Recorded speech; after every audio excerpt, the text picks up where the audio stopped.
जिस उपदेश से राम जी को राजकुमार भगवान राम बने, वो उपदेश आप सुन रहे हैं। कितना ऊंचा ग्रंथ है, इसको वाल्मीकि रामायण भी बोलते, योग वशिष्ठ महारामायण भी बोलते। राम तीर्थ ने इसी का बार बार अध्ययन किया था। ये आप भी शांत हो जाएंगे परमात्मा में, और दूसरों को भी शांति देने की क्षमता देने वाला ये सदग्रंथ है। इसको वेदांत का सिद्धांत ग्रंथ बोलते हैं। दूसरे होते प्रक्रिया ग्रंथ। ये करके फिर कब वो आचार्य बनो तब समझो, ये तो थोड़ा पढ़ो और फिर वही सिद्धांत की बात। तो बार बार योग वशिष्ठ महारामायण विचारने योग। ओम श्री सद्गुरु परमात्मने नमः। श्री वशिष्ठ जी बोले, हे रामचंद्र जी, मोक्ष आकाश में नहीं और न पाताल में है, न भूमि लोक में है। चित्त का निर्मल होना ही मोक्ष है। अनात्मा के साथ आपको मिलाना और उसमें आत्मा अभिमान करना, यह मल है, और इसका त्याग करना और शुद्ध आत्मा में चित्त लगाना, इसका नाम मोक्ष है। जब चित्त से गुणों में वृत्ति का त्याग हो और सम्यक आत्मज्ञान हो, उसी को तत्वदर्शी मोक्ष कहते हैं।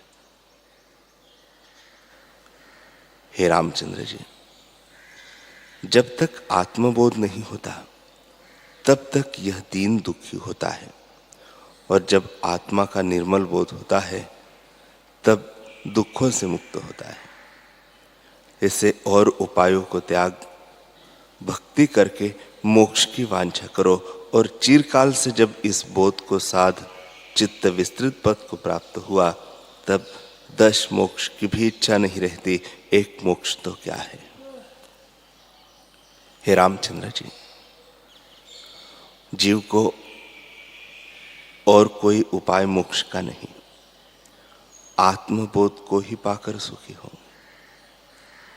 जब चित्त अचित्त होता है तब सब भ्रम, जगत भ्रम मिट जाता है, और जगत भी कुछ दूसरी वस्तु नहीं, अद्वैत आत्म तत्व ही है। और जो वही है तो बंध किसको कहिए और मोक्ष किसको कहिए। बंध मोक्ष की कल्पना तुच्छ है, उसका त्याग कर चक्रवर्ती हो पृथ्वी की पालना करो, तो तुमको कर्तृत्व का स्पर्श कुछ न होगा। हे रामचंद्र जी, रंक को त्रिलोकी का राज्य मिलने से वह आनंद को प्राप्त हो, तैसे ही ज्ञानवान को आत्मा के साक्षात्कार हुए आनंद प्राप्त होता है, और वह परम निर्मल लक्ष्मी से शोभता है। जब हृदय से आशा रूपी मैल जाता है, तब जैसे शरतकाल का आकाश निर्मल होकर भासता है, तैसे ही वह ज्ञानवान शोभित होता है। हे राघव, ज्ञानवान महापुरुष अपने आप में नहीं समाता। जैसे महाकल्प का समुद्र नहीं समाता, और जैसे मेघ जल को त्याग कर मौन हो जाता है, तैसे ज्ञानवान आशा को त्याग कर आत्म मौन हो जाता है।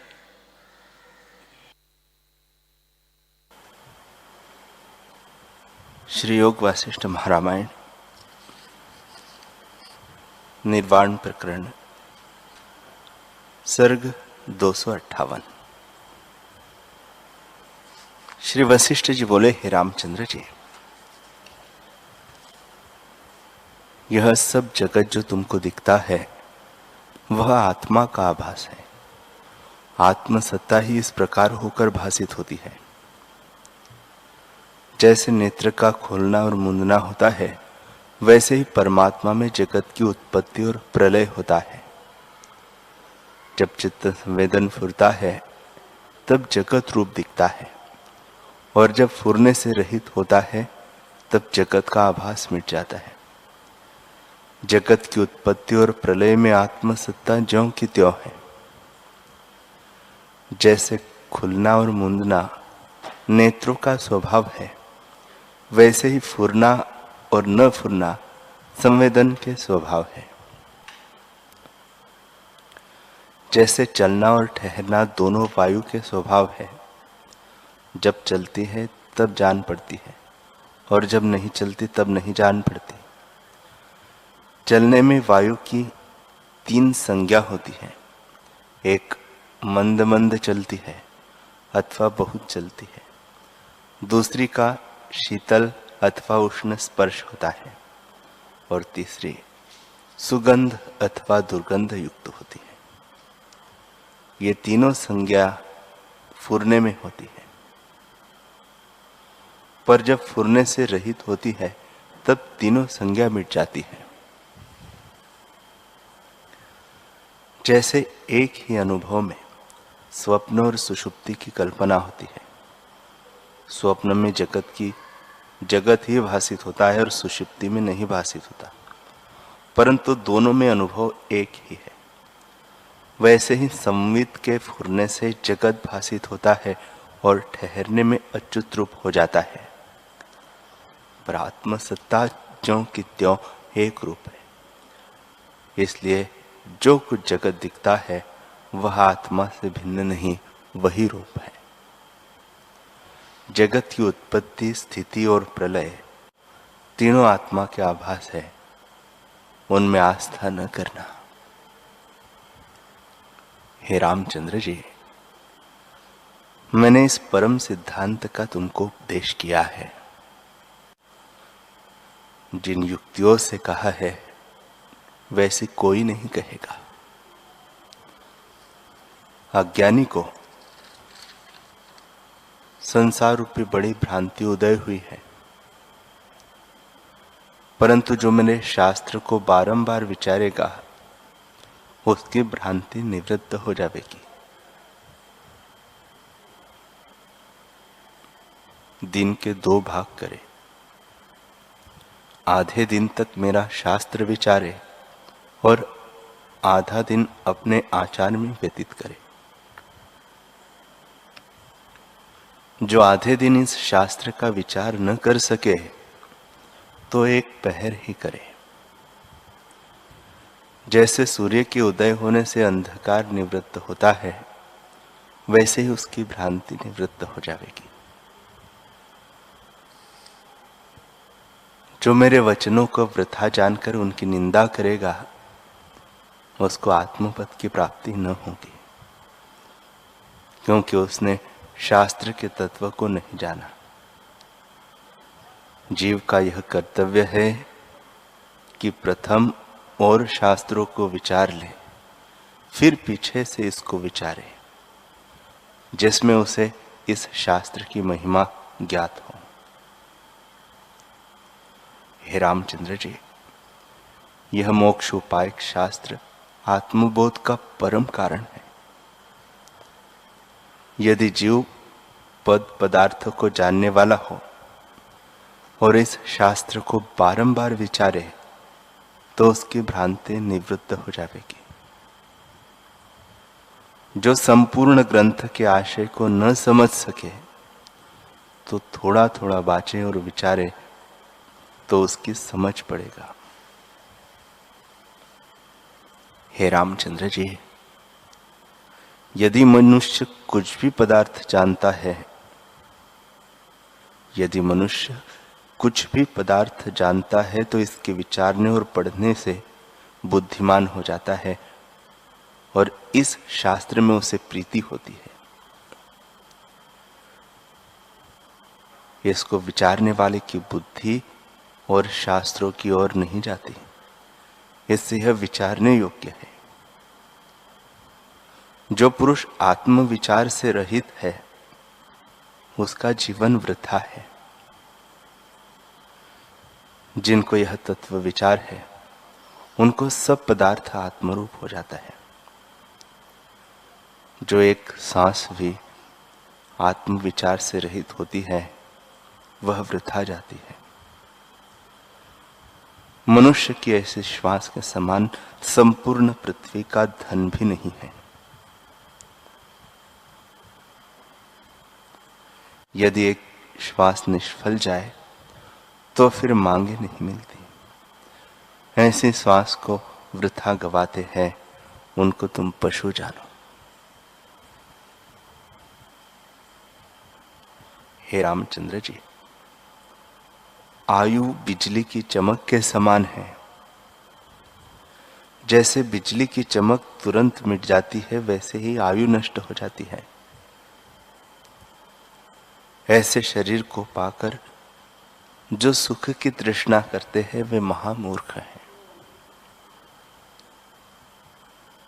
हे रामचंद्र जी, यह संपूर्ण जगत आभास मात्र है। सत्य लगता है तो भी इसको असत्य जानो।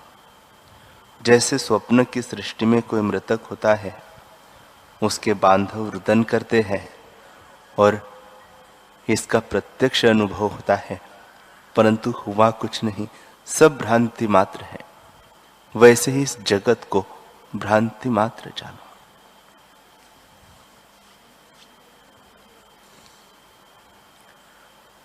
राम जी ने पूछा, हे भगवान, जगत तो अनेक और असंख्य हुए हैं और आगे होंगे, पर उन जगतों की कथाओं से आपने मुझे उपदेश करके क्यों न जगाया?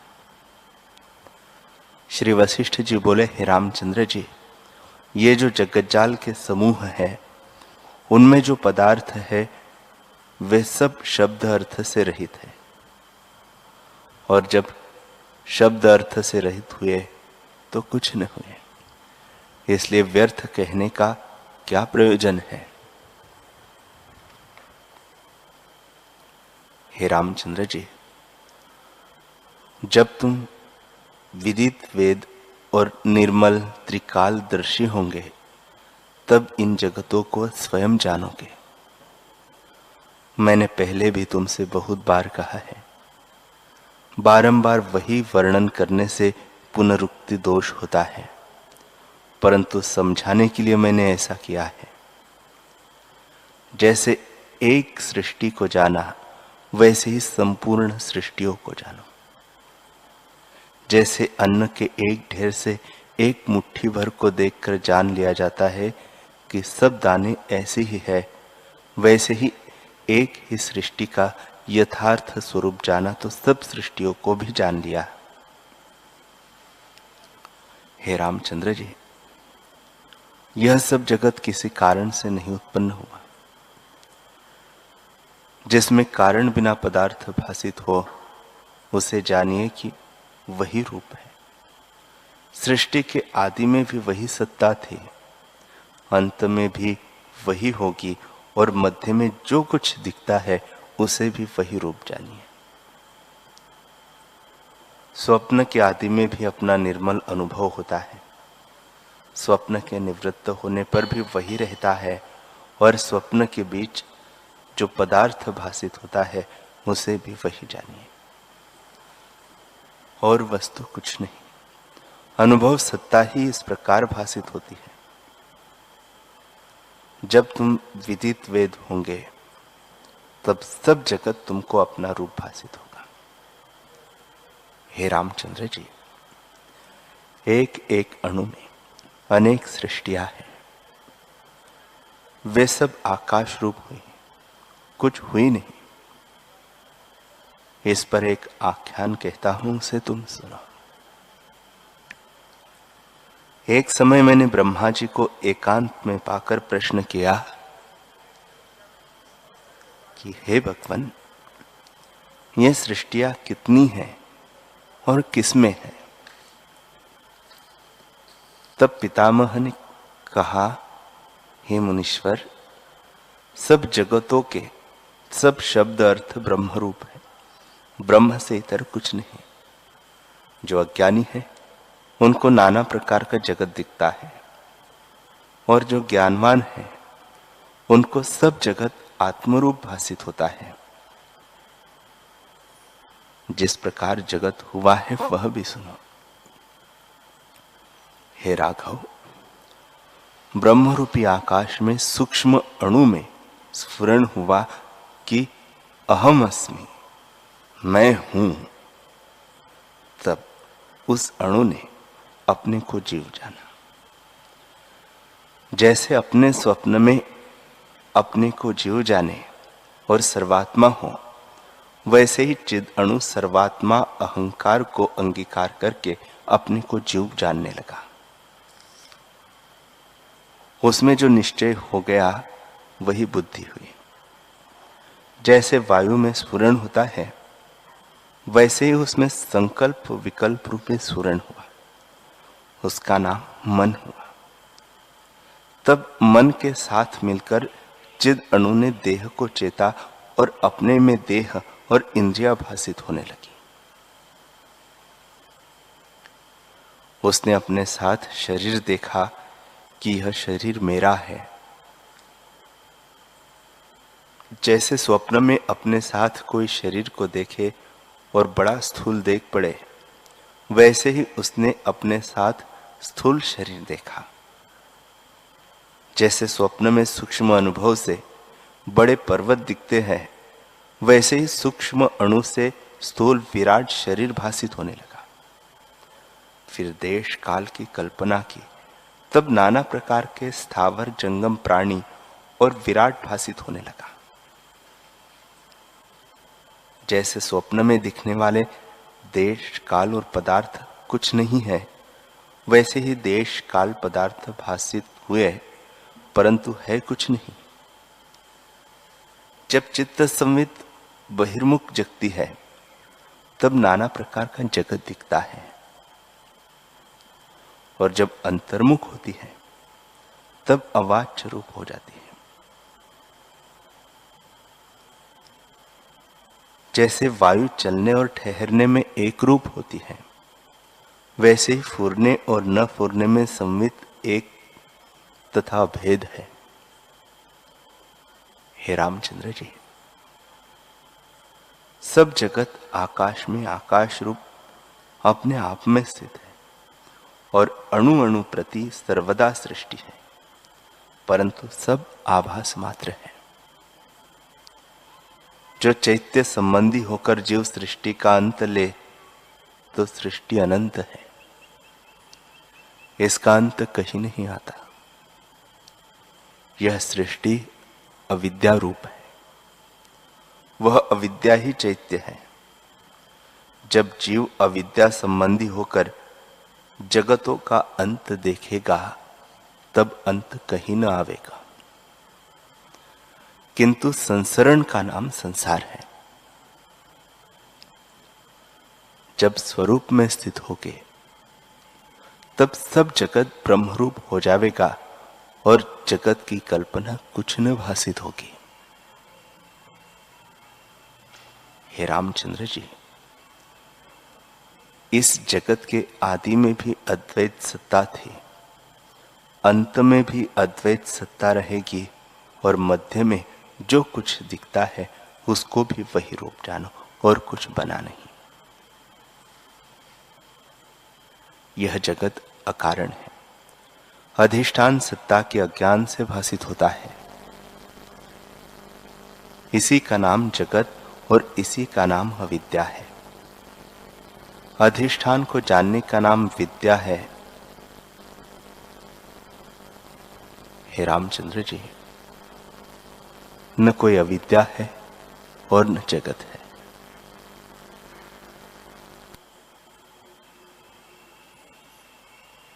ब्रह्म ही अपने आप में स्थित है। चाहे जगत कहो चाहे ब्रह्म कहो, दोनों एक ही वस्तु के नाम है। राम जी ने पूछा, हे भगवान, यह मैंने जाना कि जगत अकारण है। जैसे संकल्प नगर और स्वप्नपुर होता है, वैसे ही यह जगत है। पर जो अकारण ही है, तो अब यहां सब पदार्थ कारण से उपजे क्यों दिखते हैं? कारण बिना तो नहीं होते, फिर यह क्यों भासित होते हैं? वशिष्ठ जी बोले, हे रामचंद्र जी, सर्वदा सर्वात्मा है, उसमें जैसा निश्चय होता है वैसे ही होकर दिखता है। पर क्या दिखता है? अपना अनुभव ही ऐसा होकर दिखता है। जैसे स्वप्न में अपना अनुभव ही नाना प्रकार के पदार्थ होकर दिखता है, परंतु उपजा कुछ नहीं। सब पदार्थ आकाश रूप है। वैसे ही यह जगत कुछ उपजा नहीं, कारण से रहित आकाश रूप है। हे रामचंद्र जी, आदि सृष्टि अकारण हुई है। पीछे से सृष्टि में आभास रूप मन ने जैसा जैसा निश्चय किया है वैसा ही दिखता है, क्योंकि मन सर्वशक्ति रूप है। आदि सृष्टि जो उपजती है वह कारण है। पीछे से सृष्टि काल में कारण कार्य रूप हुए हैं। जैसे स्वप्न सृष्टि आदि कारण बिना होती है और पीछे से कारण कार्य दिखते हैं, पर वास्तव में न कोई आकाश है, न शून्य है, न अशून्य है, न सत्य है, न असत्य है। न असत्य सत्य के मध्य है, न नित्य है, न अनित्य है, न परम है, न अपरम है, न शुद्ध है, न अशुद्ध है। द्वैत कुछ नहीं, सब भ्रम है। हे रामचंद्र जी, ज्ञानवान को सब शब्द और अर्थ ब्रह्मरूप भासित होते हैं। मुझको तो कारण कार्य भाव की कल्पना कुछ नहीं।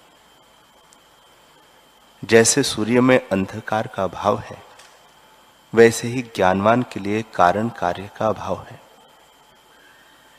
जो सब आत्मा ही है, तो कारण या कार्य किसको कहिए। हे रामचंद्र जी,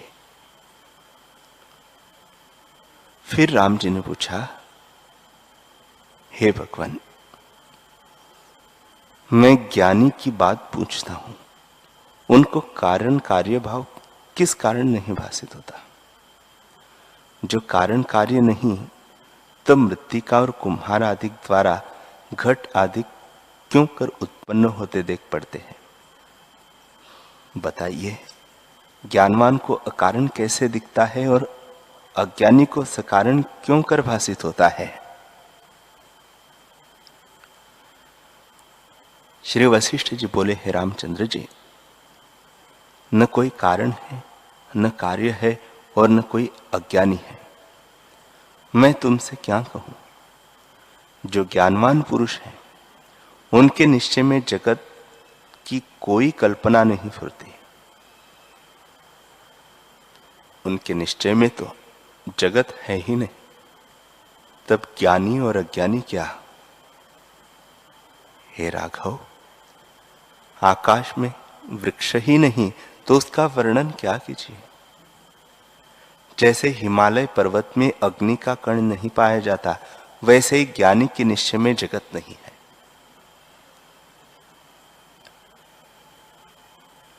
तब ज्ञानी और अज्ञानी क्या? हे रामचंद्र जी, आकाश में वृक्ष नहीं तो उसका वर्णन क्या कीजिए।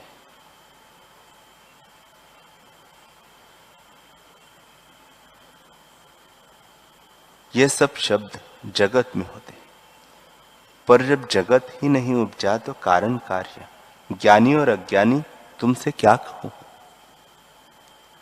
मैंने स्वप्न की सृष्टि सुषुप्ति में लीन हो जाती है। जैसे स्वप्न की सृष्टि सुषुप्ति में लीन हो जाती है और वहां शब्द और अर्थ कोई नहीं फुरता, वैसे ही ज्ञानवान के निश्चय में जगत ही नहीं फुरता। हे रामचंद्र जी, मुझको तो सब ब्रह्म ही भासित होता है। मुझको कुछ कहना नहीं, परंतु तुमने पूछा है इसलिए अज्ञानी के निश्चय को अंगीकार करके कुछ कहता हूं। हे रामचंद्र जी, यह जगत अकारण और आभास मात्र है, किसी आरंभ और परिणाम से नहीं हुआ। जब पदार्थों का कारण विचारिए तो सबका अधिष्ठान ब्रह्म ही निकलता है। वह द्वैत, अच्युत और सब इच्छाओं से रहित है, तब उसको कारण कार्य कैसे कहिए? इससे जाना जाता है कि जगत आभास मात्र ही है और कुछ वस्तु नहीं। आत्मसत्ता ही इस प्रकार भासित होती है। जैसे स्वप्न की सृष्टि अकारण होती है और उसमें अनेक पदार्थ दिखते हैं, पर उसका कारण विचारिए तो सबका अधिष्ठान अनुभव ही निकलता है। उसमें आरंभ और परिणाम कुछ नहीं हुआ। सृष्टि अनुभव रूप भासित होती है। जो पुरुष स्वप्न देख रहा है उसको स्वरूप के प्रमाद से कारण कार्य जगत और पुण्य पाप सब यथार्थ लगते हैं। वैसे ही यह जागृत जगत दिखता है। हे रामचंद्र जी, आदि सृष्टि अकारण हुई है। पीछे सृष्टि काल में कारण कार्य रूप भासित होते हैं। जिसको अपना वास्तव स्वरूप स्मरण है उसको अकारण दिखती है, और जिस अज्ञानी को अपने वास्तव स्वरूप का प्रमाद है उसको कारण कार्य रूप सृष्टि भासित होती है। हे रामचंद्र जी, वास्तव में एक ही अनुभव आत्मसत्ता है, परंतु जैसा जैसा अनुभव में संकल्प दृढ़ होता है उसी की सिद्धि होती है, और जिसका तीव्र संवेग होता है वही होकर दिखता है। इसमें कुछ संदेह नहीं। कल्प वृक्ष के पदार्थ संकल्प की तीव्रता से प्रत्यक्ष होते हैं, तो उन्हें किसका कार्य कहिए। यदि जगत किसी कारण से उत्पन्न होता है तो महाप्रलय में भी कुछ शेष रहता। जैसे अग्नि के पीछे राख रह जाती है, पर जगत के पीछे तो कुछ नहीं रहता। जैसे स्वप्न की सृष्टि जागने पर कुछ नहीं रहती, वैसे ही महाप्रलय में जगत का शेष कुछ नहीं रहता। इससे जाना जाता है कि यह जगत आभास मात्र है। जैसे ध्यान में ध्याता पुरुष किसी आकार को रचता है तो उसका कारण कोई नहीं होता। वह तो आकाश रूप है, और अनुभव सत्ता ही फूरने से इस प्रकार होकर भासित होती है। आकार तो कोई नहीं। और जैसे गंधर्व नगर कारण से रहित दिखता है, वैसे यह जगत कारण बिना प्रकट हुआ है। न कोई पृथ्वी है, न कोई जल है, न तेज वायु और आकाश है। सब आकाश रूप है, परंतु संकल्प की दृढ़ता से पिंडाकार भासित होते हैं। हे रामचंद्र जी, जब मनुष्य मर जाता है तब शरीर यही भस्म हो जाता है। फिर जीव परलोक में अपने साथ शरीर देखता है, और उस शरीर से स्वर्ग नरक में सुख दुख भोगता है। तो उसका कारण कौन है? उसका कारण कोई नहीं पाया जाता। केवल चेतनता में संकल्प रूप वासना जो दृढ़ हुई है उसे के अनुसार शरीर भासित होता है, और स्वर्ग नरक में दुख सुख भासित होते हैं। और तो कुछ वस्तु नहीं। सब पदार्थ संकल्प के रचे हुए हैं। वे सब आत्मरूप है। जैसे आकाश, व्योम और शून्य एक ही वस्तु के नाम है, वैसे ही कोई जगत कहो और कोई ब्रह्म कहो, इनमें भेद नहीं। फुरने का नाम जगत है और न फुरने का नाम ब्रह्म है। जैसे वायु के चलने और ठहरने में भेद नहीं, वैसे ही ब्रह्म को संवेदन के फुरने और न फुरने में कुछ भेद नहीं। जो सम्यकदर्शी है उनको सब जगत ब्रह्म स्वरूप दिखता है। इस कारण दोष किसी में नहीं रहता, और जो बड़ा कष्ट प्राप्त होता है तो भी उन्हें खेद नहीं होता। जैसे कोई पुरुष स्वप्न में युद्ध करता है और उसको अपना जागृत स्वरूप स्मरण हो आता है, तो वह स्वप्न को स्वप्न जानता हुआ युद्ध करता है तो भी दुख नहीं होता। वैसे ही जो पुरुष परम पद में जागा है, उसकी सब क्रियाएं होती है, परंतु वह अपने को अक्रिय जानता है। हे रामचंद्र जी, ज्ञानवान की सब चेष्टाएं होती है, परंतु उसके निश्चय में क्रिया का अभिमान नहीं होता। जैसे नट सब स्वांग भरता है, परंतु अपने को स्वांग से अलग और स्वांग की क्रिया को असत्य जानता है, क्योंकि उसको अपना स्वरूप स्मरण रहता है। वैसे ही ज्ञानवान सब क्रियाओं को असत्य जानता है। हे रामचंद्र जी, ये सब पदार्थ अजात जात है, उपजे नहीं।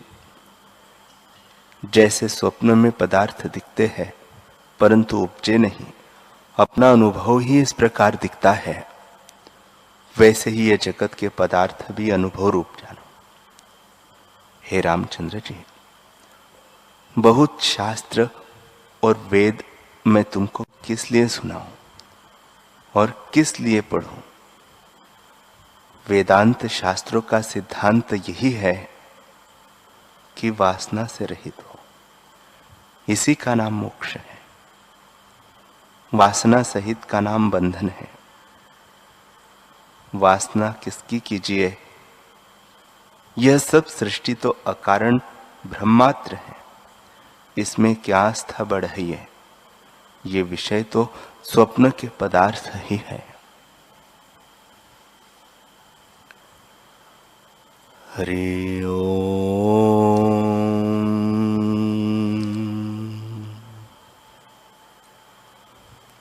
हरि ओम।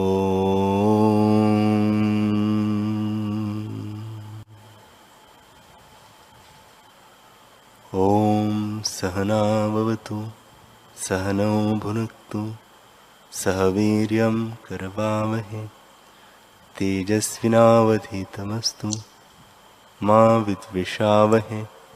ओम शांति शांति शांति। श्री सद्गुरुदेव भगवान की जय।